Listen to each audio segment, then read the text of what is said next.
नमस्कार। कक्षा 11वीं के हिंदी विषय से संबंधित सभी छात्रों का मैं सीमा श्याम सुंदर शुक्रे इस ऑनलाइन लेक्चर सीरीज में मनःपूर्वक स्वागत करती हूँ। प्रथमतः आप सभी छात्रों का हार्दिक अभिनंदन, क्योंकि आप सभी ने 10वीं कक्षा तक का अध्ययन का एक महत्वपूर्ण सोपान सफलतापूर्वक संपन्न करते हुए नए सोपान की ओर कदम बढ़ाया है। अतः आप सभी को इन नई कक्षाओं में भी अपेक्षाकृत सफलता प्राप्त हो, यह हार्दिक शुभकामना। आप सभी का कक्षा 11वीं में स्वागत है। छात्रों, भाषा और जीवन का अटूट संबंध है। देश की राजभाषा तथा संपर्क भाषा के रूप में हिंदी भाषा को हम अपने बहुत समीप महसूस करते हैं। मानवीय जीवन में भाषा का अनन्य साधारण महत्व है। भाषा यह विचार तथा भावाभिव्यक्ति का महत्वपूर्ण माध्यम है। अतः भाषा यह मानव जीवन की सर्वोत्तम उपलब्धि है। व्यावहारिकता की दृष्टि से देखें तो हिंदी भाषा दिन प्रतिदिन विकास की ओर अग्रसर हो रही है। केवल साहित्यिक दृष्टि से ही नहीं, वरन व्यावहारिक दृष्टि से भी विकसित हो रही है। इसी भाषा को और अधिक व्यावहारिक और उपयोजित बनाने की दृष्टि से जो प्रयास किए जा रहे हैं, उसी का प्रतिफलन आपकी 11वीं कक्षा की हिंदी की पाठ्यपुस्तक है। अतः आज हम इस पाठ्यपुस्तक का तथा पाठ्यक्रम का परिचय संक्षेप में देखते हैं। हिंदी की पाठ्यपुस्तक हाथ में लेते ही जो पृष्ठ हमारे सम्मुख आता है वह मुख पृष्ठ है, अर्थात पुस्तक के प्रथम पृष्ठ को मुख पृष्ठ कहा जाता है। इस मुख पृष्ठ पर पाठ्यक्रम में सम्मिलित पाठ, कविता, नाटक आदि से संबंधित चित्र है। साथ ही मुंशी प्रेमचंद तथा संत कवि सूरदास जी का चित्र भी है, जिससे विषय से संबंधित वातावरण का निर्माण किया गया है।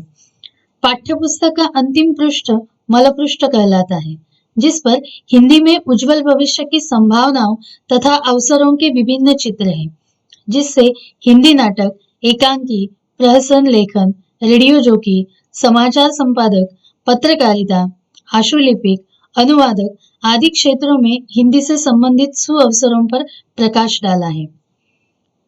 पाठ्यपुस्तक में प्रस्तावना के उपरांत जो पृष्ठ है, उस पर भाषा विषय क्षमताओं का विवरण दिया है और यह अपेक्षा की है कि 11वीं कक्षा के अंत तक छात्र इसमें माहिर हो, जो क्षमता तथा क्षमता विस्तार के माध्यम से दर्शाई गई है, जिसमें पहली क्षमता है श्रवण क्षमता।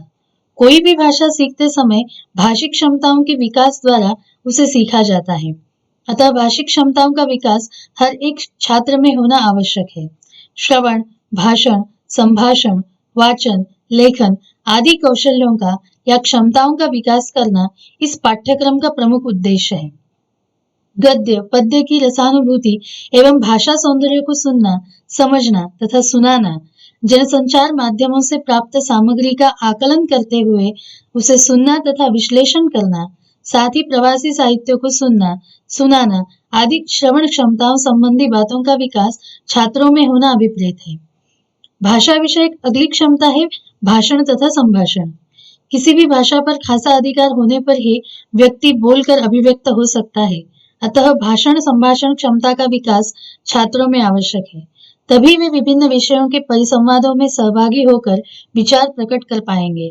तभी छात्रों में विभिन्न विषयों को समझकर रेडियो जॉकी के रूप में उन्हें प्रस्तुत करना, प्रसंगानुरूप विविध विषयों के लिए समाचार तैयार करके प्रस्तुत करना आदि कौशल्यों का विकास संभव हो पाएगा। भाषा विषयक अगली क्षमता है वाचन क्षमता। वाचन कौशल के द्वारा छात्र हर प्रकार का ज्ञान कुछ ही क्षणों में प्राप्त कर सकते हैं। अतः इस क्षमता के द्वारा विभिन्न साहित्यिक विधाओं का वाचन करना, पाठों से संबंधित संदर्भ ग्रंथों के वाचन की प्रेरणा पाना, ई साहित्य अर्थात ब्लॉग आदि का नियमित रूप से वाचन करना आदि द्वारा छात्रों के व्यक्तित्व का विकास करना ही इस पाठ्य पुस्तक का उद्देश्य है। भाषा विषयक अगली क्षमता है लेखन क्षमता। छात्रों में लेखन कला का विकास होने पर भविष्य में प्रभावशाली साहित्यिक, संपादक, कवि आदि का भी निर्माण हो सकता है। अर्थात लेखन कौशल छात्रों को एक नवीन परिचय प्राप्त करा सकती है। अतः इस पाठ्यक्रम के माध्यम से रेडियो जॉकी के रूप में प्रस्तुति के लिए लेखन करना, रोजगार की संभावनाओं की दृष्टि से विज्ञापन लेखन, संवाद लेखन, संहिता लेखन आदि लेखन कौशल छात्रों में विकसित करना अभिप्रेत है। भाषा अध्ययन, जिसमें व्याकरण का समावेश होता है। छात्रों के लिए ये आवश्यक है कि वह भाषा अध्ययन के समय व्याकरण अध्ययन पर भी ध्यान केंद्रित करें। तभी कोई भी भाषा पूर्ण रूप से सीखी और उपयोग में लाई जा सकती है। अतः हिंदी के पाठ्य पुस्तक में सम्मिलित रस, अलंकार, वाक्य शुद्धिकरण, काल परिवर्तन, मुहावरे, शब्द संपदा आदि को छात्र भलीभांति समझे और समय आने पर उसका सही उपयोग करें। अध्ययन कौशल। अब इन प्रमुख कौशलों को आत्मसात करने के उपरांत छात्र अध्ययन कौशल में भी माहिर होते हैं। इन सभी कौशलों को अच्छी तरह आत्मसात करने पर छात्र अंतर्जाल, क्यूआर कोड, विभिन्न चैनलों से प्राप्त जानकारी का उपयोग करने में सक्षम होंगे। साथ ही पारिभाषिक शब्दावली, बैंक, वाणिज्य, विधा तथा विज्ञान से संबंधित पारिभाषिक शब्दावली को जानना, समझना तथा यथासंभव उनका उपयोग करना आदि का भी छात्रों में विकास होगा। व्यावहारिक हिंदी के अंतर्गत आने वाले समाचार लेखन के सोपानों को समझना तथा समाचार लेखन के नमूने तैयार करना आदि का भी इसमें अंतर्भाव होता है। अब हम देखेंगे कक्षा 11वीं के पाठ्यक्रम का उद्देश्य। हर एक कक्षा में सम्मिलित विभिन्न विषयों के पाठ्यक्रमों का अपना अपना एक उद्देश्य होता है। अतः कोई भी पाठ्यक्रम निरुद्देश्य नहीं होता। कक्षा 11वीं की हिंदी पाठ्यपुस्तक तथा पाठ्यक्रम के उद्देश्य भी निर्धारित हैं। इन उद्देश्यों की प्रतिपूर्ति में ही पाठ्यक्रम की सफलता है। पाठ्यक्रम का पहला उद्देश्य है छात्रों को हिंदी साहित्य की गद्य तथा पद्य की विविध विधाओं का परिचय कराना। त्रिवेणी, नुक्कड़ नाटक, लघु कथा, व्यंग रचना, प्रवासी साहित्य आदि विधाओं से छात्रों को परिचित कराना। मुखपृष्ठ, मलपृष्ठ से लेकर पाठ्यपुस्तक की हर एक रचना का गंभीरता से अध्ययन तथा आकलन एवं विभिन्न मूल्यों का अनुसरण करना। विभिन्न भाषिक क्षमताओं का विकास, पाठ के स्वाध्याय, कृतियों का आकलन, व्यावहारिक हिंदी से संबंधित घटकों का अध्ययन करना, ये सभी कक्षा 11वीं के हिंदी पाठ्यक्रम के प्रमुख उद्देश्य है। गद्य विभाग तथा पद्य विभाग। अब पाठ्यक्रम जो है अलग अलग विभागों में विभाजित है, जिसमें पहला विभाग है गद्य तथा पद्य जो सम्मिलित रूप से है। 11वीं कक्षा के हिंदी पाठ्यपुस्तक में गद्य की विभिन्न विधाओं का समावेश किया है, जिसमें मुख्य रूप से श्रीमती संतोष श्रीवास्तव की लघु कथाओं का अंतर्भाव है। उषा की दीपावली तथा मुस्कुराती चोट कथाओं के माध्यम से लेखिका बाल मजदूरी जैसी समसामयिक समस्याओं का उद्घाटन करती है। बाल मन की संवेदनशीलता और संस्कारों का चित्रण इसमें किया है। मेरा भला करने वालों से बचाए यह व्यंग्यात्मक रचना तथा तत्सत आदि प्रतीकात्मक कहानियों का भी पाठ्यक्रम में समावेश किया गया है। महत्वाकांक्षा और लोभ, इस वैचारिक निबंध के माध्यम से बख्शी जी ने अति महत्वाकांक्षा के साथ असंतोष, अति लालसा, सर्वशक्तिमत्ता की अभिलाषा तथा कृतज्ञता के दुष्परिणामों को दर्शाया है। यह निबंध विचार करने के लिए प्रवृत्त करता है। कलम का सिपाही, यह रेडियो रूपक तथा भारती का सपूत जीवनी परक उपन्यास अंश का भी पाठ्यक्रम में समावेश किया गया है। पद्य विभाग के अंतर्गत त्रिवेणी काव्य प्रकार कवि त्रिपुरारी जी ने प्रकट किया है। प्रेरणा कविता वास्तव में विपरीत परिस्थितियों में जीवन जीने की तथा निराशा से आशा को प्रतिबिंबित करने वाली कविता है। इसके अलावा गीत मध्ययुगीन काव्य के अंतर्गत संत दादू दयाल तथा संत सूरदास की रचनाओं का समावेश किया गया है। डॉक्टर राहत इंदौरी जी की 2 गजलों का भी पाठ्यक्रम में समावेश है। साथ ही मुक्तिबोध की नई कविता श्रेणी के अंतर्गत आने वाली सहर्ष स्वीकारा है द्वारा प्रकृति तथा जीवन से प्राप्त बातों को सहर्ष स्वीकारने की शिक्षा कविता के द्वारा प्राप्त होती है। इसके उपरांत विशेष अध्ययन हेतु नुक्कड़ नाटक का समावेश किया गया है।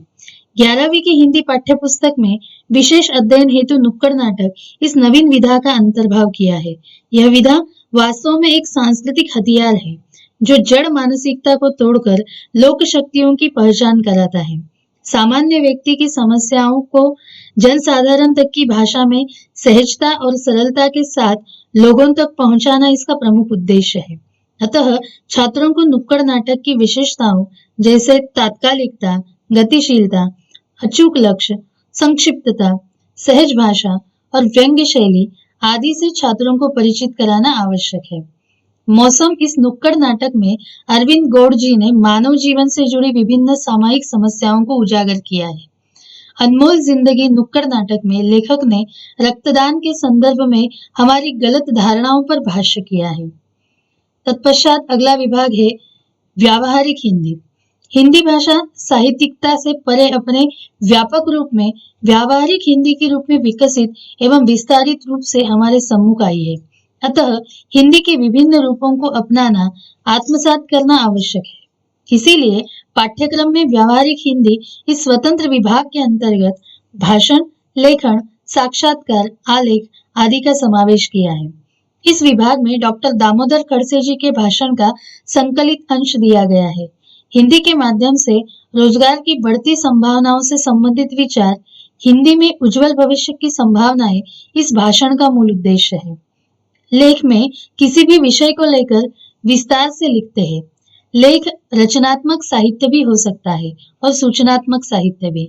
समाचार जन से जनहित तक, इस लेख में डॉक्टर अमरनाथ अमर जी ने समाचार की आवश्यकता, महत्ता और भविष्य की विविध समस्या संभावनाओं को बताया है। रेडियो जॉकी में मनोरंजन के लिए 2 से अधिक भाषाओं का ज्ञान रखते हुए शीघ्रातिशीघ्र संवादों को व्यक्त करने की अद्भुत कला होती है। प्रस्तुत साक्षात्कार रेडियो जॉकी में अनुराग पांडेय जी ने रेडियो जॉकी के क्षेत्र में रोजगार के विपुल अवसरों की जानकारी दी है। ई अध्ययन नई दृष्टि, इस आलेख में ई अध्ययन की संकल्पना, संसाधन, उसके प्रयोग की विधियां, प्रयोग करते समय बरती जाने वाली सावधानियां तथा भविष्य में ई अध्ययन की आवश्यकता पर प्रकाश डाला है। यह जानकारी संकलन की श्रेणी में आती है। इस प्रकार व्यावहारिक हिंदी के उपरांत व्याकरण विभाग भी पाठ्यक्रम में सम्मिलित किया गया है। इस विभाग के अंतर्गत मुहावरे, लिंग, वचन, शब्द संपदा आदि का समावेश किया है। साथ ही कविता का रसास्वादन करने की छात्रों की क्षमता का विकास करने के लिए रस, इस नवीन व्याकरण की संकल्पना का समावेश किया है। साहित्यिक तथा काव्यात्मक, भाषिक तथा अर्थ संबंधी सौंदर्य के आकलन हेतु अलंकारों का भी अंतर्भाव किया है। शब्दालंकारों के भेदों का परिचय दिया गया है। इसके अलावा काल परिवर्तन, वाक्य शुद्धिकरण आदि का भी परिचय दिया गया है। अगला विभाग है परिशिष्ट विभाग। परिशिष्ट विभाग के अंतर्गत मुहावरे, भावार्थ के अंतर्गत भक्ति महिमा तथा बाल लीला आदि मध्ययुगीन काव्यों का रसास्वादन दिया है। रेडियो जॉकी के लिए आवश्यक गुण जैसे भाषा पर अधिकार, स्वयं की शैली, स्वर की गुणवत्ता और नियंत्रण, संहिता लिखने की क्षमता आदि पर प्रकाश डाला है। रेडियो संहिता का परिचय भी दिया गया है। इसके अलावा पारिभाषिक शब्दावली, ज्ञानपीठ पुरस्कार प्राप्त हिंदी साहित्यकार, हिंदी साहित्यकारों के मूल नाम और उनके विशेष नाम, मुद्रित शोधन चिन्ह दर्शक तालिका आदि का भी विस्तार से विवरण दिया गया है।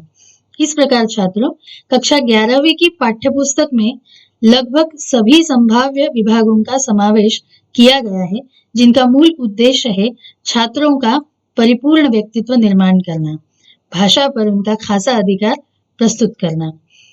उपसंहार के तौर पर हम देखेंगे, इस प्रकार उपयुक्त विवेचन के द्वारा आप सभी छात्रों को कक्षा 11वीं हिंदी विषय का पाठ्यक्रम तथा उसका विस्तार एवं उपयोगिता आदि संबंधी आवश्यक ज्ञान प्राप्त हुआ होगा, ऐसी मैं आशा करती हूँ। मुझे विश्वास है कि इस पाठ्यपुस्तक को पढ़ने तथा पाठ्यक्रम को समझने के उपरांत आप सभी छात्रों में अपेक्षित भाषिक क्षमताओं का विकास होगा। साथ ही विविध विधाओं का परिचय भी प्राप्त होगा। आप सभी छात्रों में हिंदी भाषा के प्रति सकारात्मक दृष्टिकोण का विकास होगा। सभी छात्र व्यावहारिक तथा प्रयोजन मूलक हिंदी के माध्यम से हिंदी के अवकाश में अपना नाम रोशन करेंगे, ऐसी मैं आशा करती हूँ। आप सभी को उज्जवल भविष्य की शुभकामनाएं देती हूँ। जल्द ही किसी नए पाठ, कविता या नवीन विधा के साथ फिर वार्तालाप होगा। तब तक के लिए विराम। धन्यवाद।